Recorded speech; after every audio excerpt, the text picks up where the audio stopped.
Okay, hi everybody. Look, I got some Gojo swag. Look, it's got hollow. What is it? That's Gojo Satori. That says hollow purple. Anime. Anyway, last Saturday I did the first episode review. excuse me, of Marshall. Good series. Now we have the second show I am going to be reviewing. Now, during the fall season, there was this show that I could not get through called Kingdom of Ruin. The main character was all about hate and killing humans and so on and so forth. And once I found out what kind of transpires, I was like, so I dropped it. This show is not completely like that show. Instead of having a vendetta against humans, the main character has a vendetta against witches. Now, I kind of forgot the names of the witch in this episode. I'll try to be more, because it doesn't really say on what her name was. Trying to see. Yeah, I don't recall. Christoffel? No, that was the girl. Yeah, that was the girl in the episode. Um, yeah, her name is Ione. That's her name. Ione. So, in this first episode, we get introduced to Gusto, this girl. There's Gudo, not Gusto, Gudo. Gudo and Hashaf. Very European. Now, the beginning of the episode was pretty good.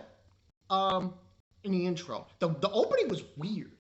Though it's like it was going, then it stopped, and then it continued onward. I was like, that. But we get introduced to these two characters, Gudo, and Ashaf. Now, Gudo is a girl, but there's more to it than that apparently. And Ashaf is this like quiet-looking man who's carrying around a coffin. And I'm like, I saw the trailer of this. I thought to myself, it interests me enough to say, okay, where are you going with this? So this was only episode one. I believe it was called. One second.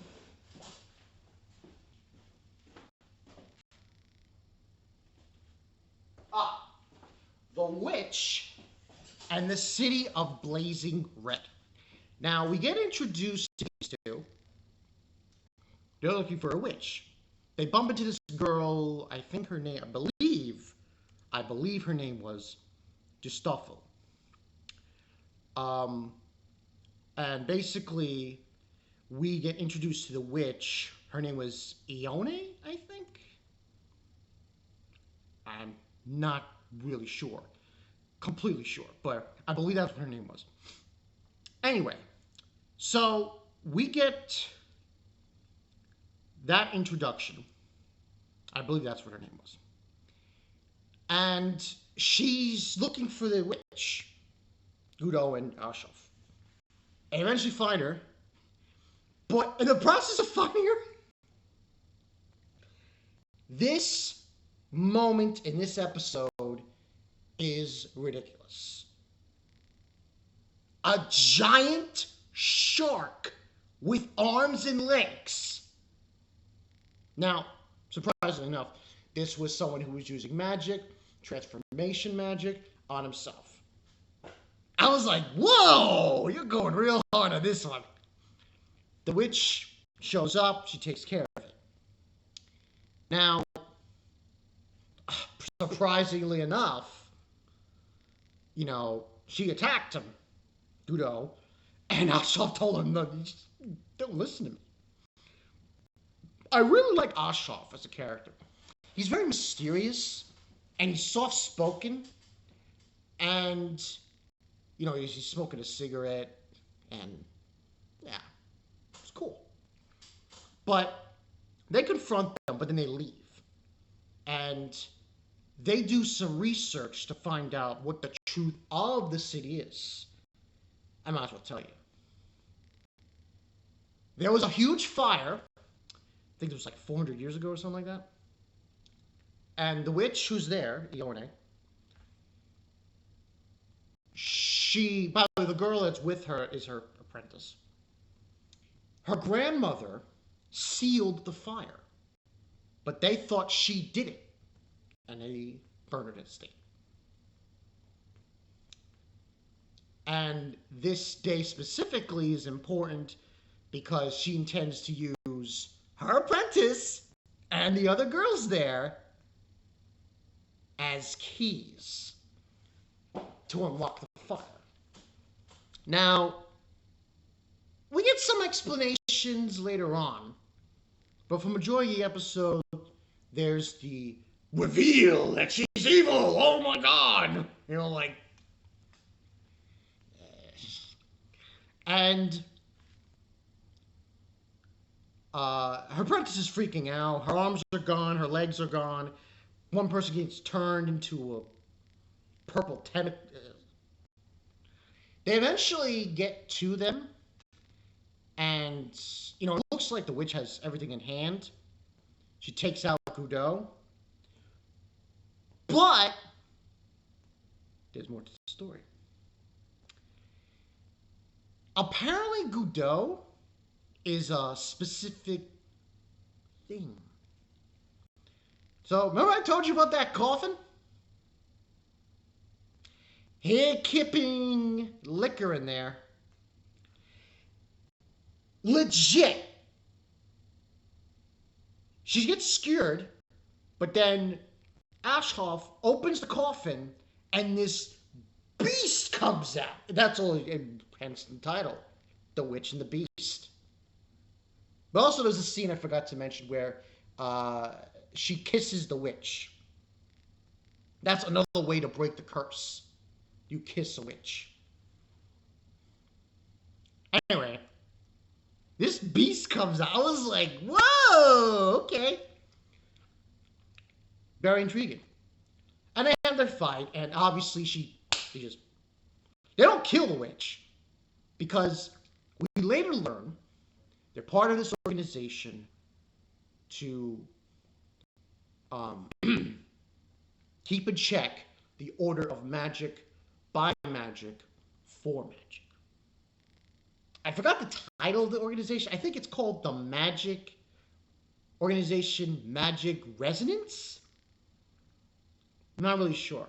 I think there's more characters we're going to get involved in later on, but logistically, they defeat her, this witch. And basically what she wanted to do was she wanted to burn the whole goddamn town. Some people died, but you know, everything was resolved. Now, they have that scene, and then they go on their merry way, and they leave. That's pretty much the episode. The reason I got so intrigued by this was, of course, the animation. But I thought to myself when I saw the trailer, this is going to have some crazy-ass shit. And sure enough, I was right. So, this is definitely something I want to review. I'm going to start reviewing. Now, rating-wise for this first episode, I gotta give it a 10 out of 10. Oh, man, it was so epic. There were some... I don't think it was anything to decrease the rating, but there were some scenes that I found weird. Like, I don't know, it was like she was there attacking her, and then she got captured by a tree or something. But anyway, great at first episode. This is... And like I said, when I saw this trailer, it reminded me of another show that I saw in the fall. I could not finish that show. Anyone in the comments section, let me know. Did any of you watch the rest of Kingdom of Ruin? because I could not get past episode 4. I was just like, huh? It was getting the stupid in the show. Was, I think one person I saw supposedly said it was one of the worst animes of the season. So I don't think this will be, though. I like the mood, the atmosphere. I think we're probably going to get more witches that are probably good too. I don't think all of them are evil. Because that's what Ashaf is trying to tell Budo, or tell her. It's like, they're all not evil. Some of them are decent. But that's all I got for you guys. Now, I should mention one simple fact. Because I was hoping that this was going to come out on Fridays. Laid plans of mice and men. So instead, this is going to be reviewed on Thursdays. Saturday we have Marshall. Now, you're probably going to see other anime series reviews towards the end of the winter. Do you ever take a few? The only ones as far as like they're ending in the winter, that I'm looking at intently to review is Metallic Rouge. Ooh, that one. I'm not going to do episode reviews though on it because it's too much. Now I'm going to do a first impressions after I think about 3 or 5 episodes. And there's a few others that caught my eye. There's Hokkaido Gals. I like it. It was pretty cool. And then there's this Angel and Devil. Foolish Angel Dances with the Devil. So I was like, all right. Okay. But really, there's some others here and there. I'll pick and choose. But there's also the ones that came out for the fall that I want to do a few anime series reviews on. Not a lot, though. I would probably say 2. One is that long-expected journey, Fearin. Gotta review that. And I'm probably gonna butcher this name. Apocryphy Diaries. Yeah. Those 2 I'm gonna do reviews on, along with a few others in the winter, and we'll go from there. But this is Babakai 922. The Witch and the Beast, and oh man, is there a beast of a beast in this one. One little thing I want to mention. When she gets transferred into that body, she punches the witch and says, gut button, and just throws, she gets dead. Oh man, this is insane. I'll see you guys later.